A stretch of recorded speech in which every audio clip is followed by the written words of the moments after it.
July 13th, 2024. Daily Bread. Passage: 1 Samuel chapter 19, verse 1 to verse 24. Key verse 5.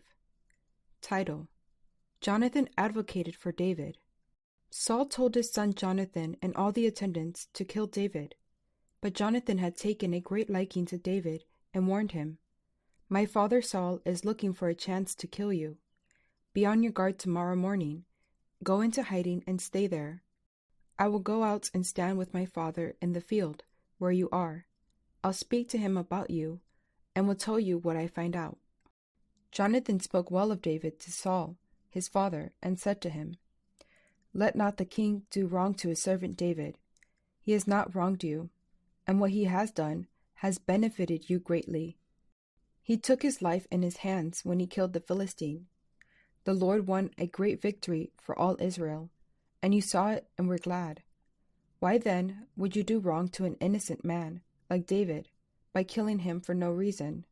Saul listened to Jonathan and took this oath: "As surely as the Lord lives, David will not be put to death." So Jonathan called David and told him the whole conversation. He brought him to Saul, and David was with Saul as before. Once more, war broke out, and David went out and fought the Philistines. He struck them with such force that they fled before him. But an evil spirit from the Lord came on Saul as he was sitting in his house with his spear in his hand, while David was playing the lyre. Saul tried to pin him to the wall with his spear, but David eluded him as Saul drove the spear into the wall. That night, David made good his escape. Saul sent men to David's house to watch it and to kill him in the morning. But Michal, David's wife, warned him, "If you don't run for your life tonight, tomorrow you will be killed." So Michal let David down through a window, and he fled and escaped. Then Michal took an idol and laid it on the bed, covering it with a garment and putting some goat's hair at the head. When Saul sent the men to capture David, Michal said, "He is ill." Then Saul sent the men back to see David and told them, "Bring him up to me in his bed so that I may kill him." But when the men entered, there was the idol in the bed, and at the head was some goat's hair. Saul said to Michal, "Why did you deceive me like this and send my enemy away so that he escaped?" Michal told him, "He said to me, 'Let me get away. Why should I kill you?'" When David had fled and made his escape, he went to Samuel at Ramah and told him all that Saul had done to him. Then he and Samuel went to Naioth and stayed there. Word came to Saul, "David is in Naioth at Ramah." So he sent men to capture him. But when they saw a group of prophets prophesying, with Samuel standing there as their leader, the Spirit of God came on Saul's men, and they also prophesied. Saul was told about it, and he sent more men, and they prophesied too. Saul sent men a third time, and they also prophesied.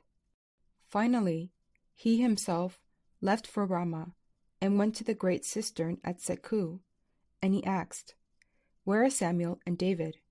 "Over in Naioth at Ramah," they said. So Saul went to Naioth at Ramah, but the Spirit of God came even on him, and he walked along prophesying until he came to Naioth. He stripped off his garments, and he too prophesied in Samuel's presence. He lay naked all that day and all that night.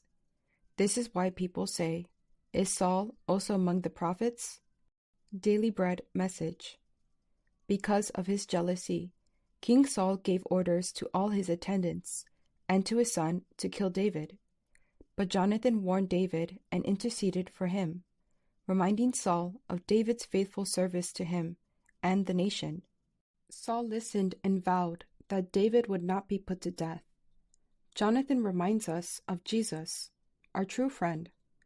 Jesus is our defense lawyer who advocates for us before God when we sin, for he is the atoning sacrifice for our sins. When David returned from battle victorious, Saul's jealousy kicked in again.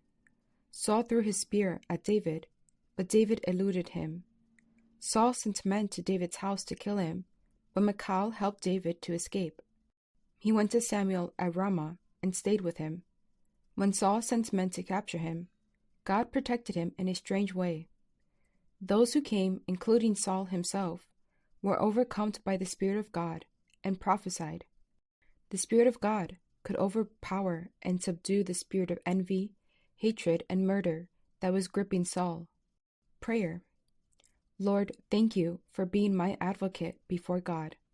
Help me to stand on your side and protect and build up God's people in their need. One word, God protects his servant.